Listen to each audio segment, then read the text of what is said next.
내일의 관심주, 오늘 살펴볼 업종 섹터라고 해야 되겠죠. 오늘은 방산 테마에 대해서 알아보도록 하겠습니다. 자, 방산 테마, 왜 갑자기 방산 테마일까?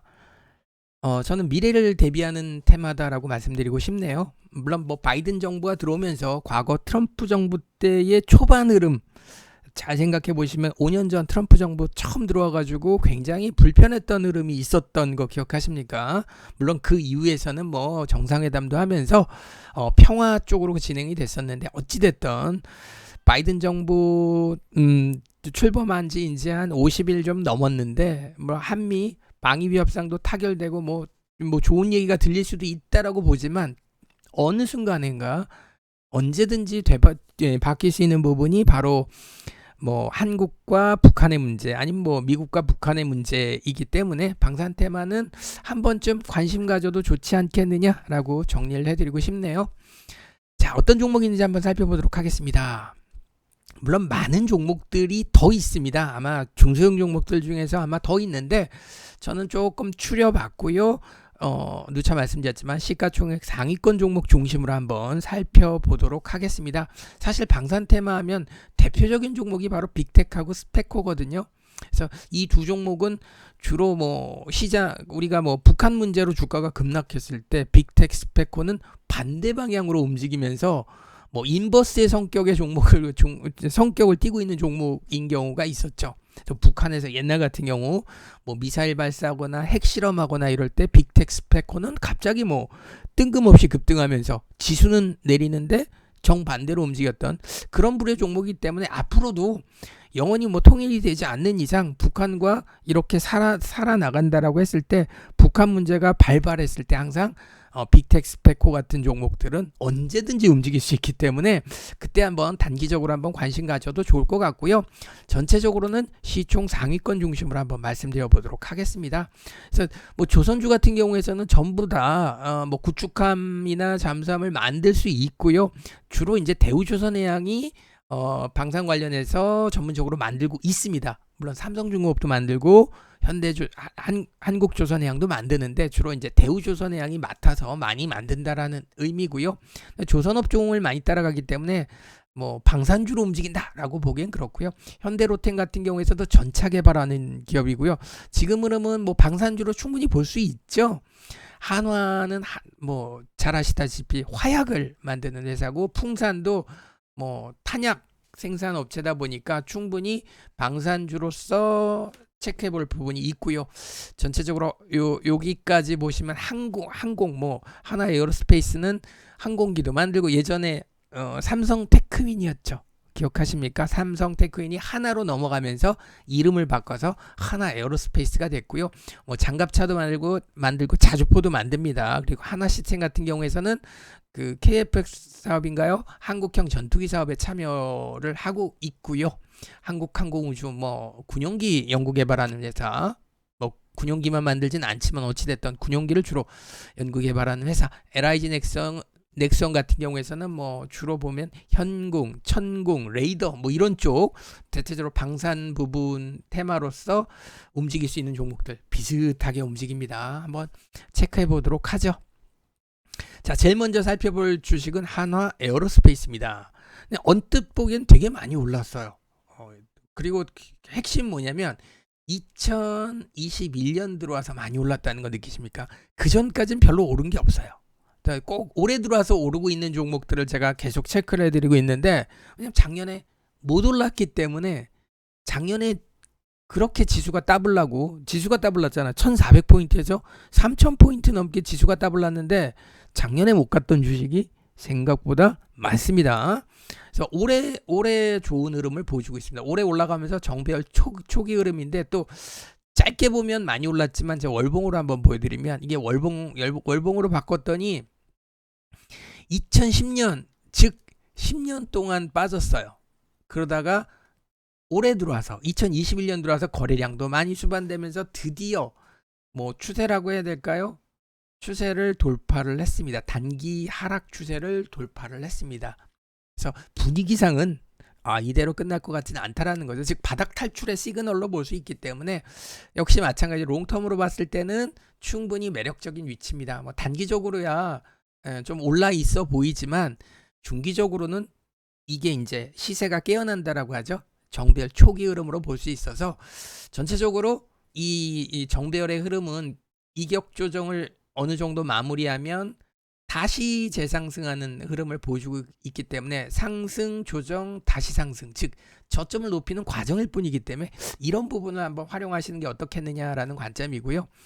다른 종목 한번 계속 보도록 하죠. 한화 시스템도 잘 보시면 올해 많이 올랐어요.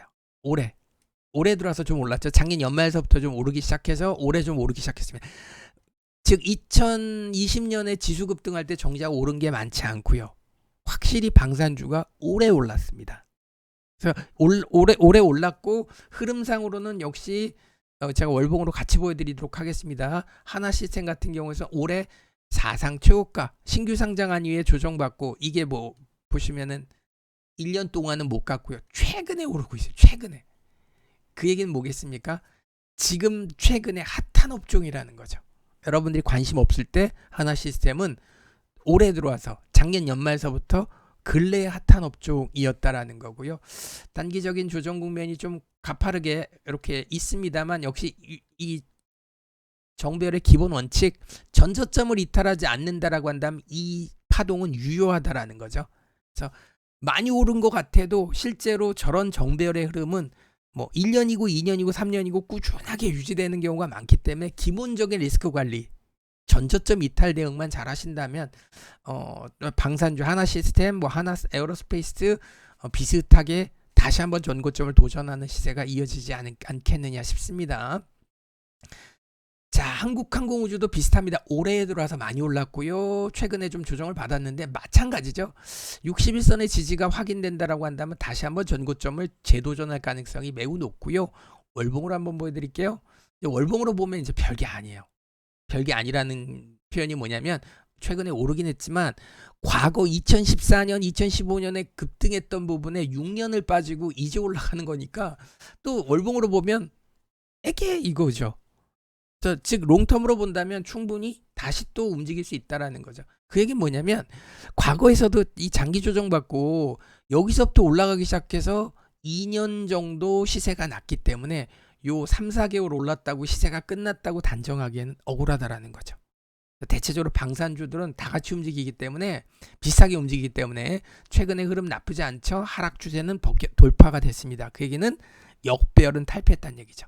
그래서 현재 흐름은 결국은 저점을 높이는 형태를 취하면서 아무래도 올해 전체적으로 보면 우호적인 흐름일 가능성이 높다라고 보시면 맞을 것 같습니다.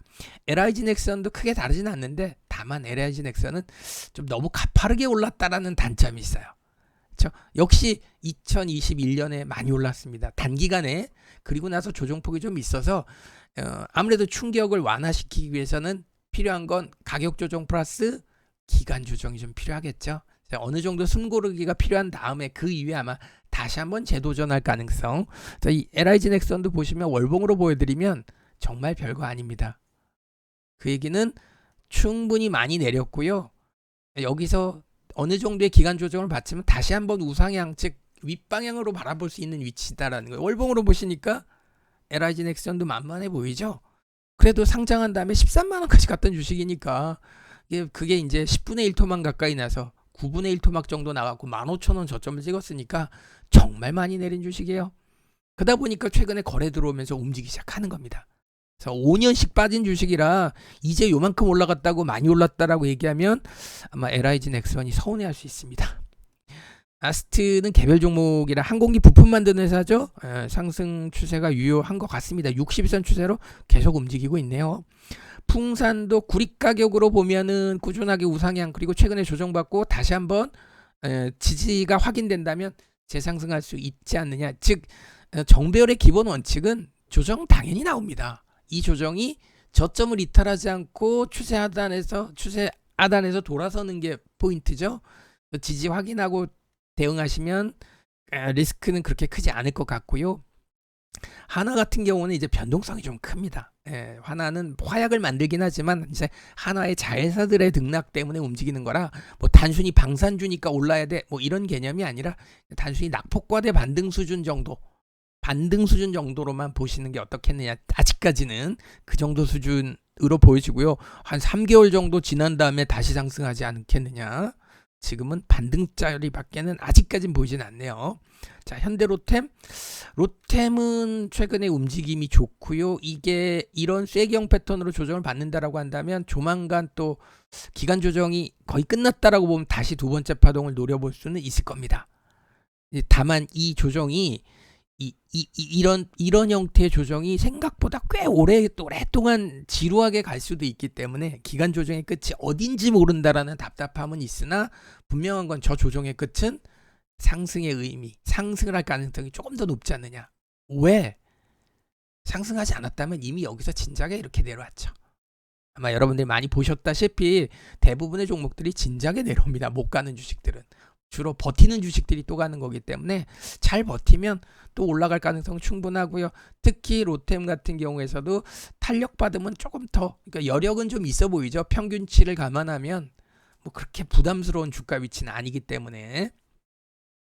자, 그리고 마지막으로 S&T중공업은 자동차 부품주로 보고요. 자주포도 만드는 회사더라고요. S&T중공업 같은 경우에서는 어찌됐든 이 정배열 흐름이 꾸준하게 유지될 가능성이 있기 때문에 조정 국면을 이용해서 보시는 게 어떻겠느냐. 올라갈 때 사는 것보다는 정배열은요, 항상 조정 국면을 이용해서 추세 하단 지지받는 걸 활용해서 대응하시면 무난할 것 같습니다. 자, 이번에서는 방산 테마에 대해서 알아봤습니다.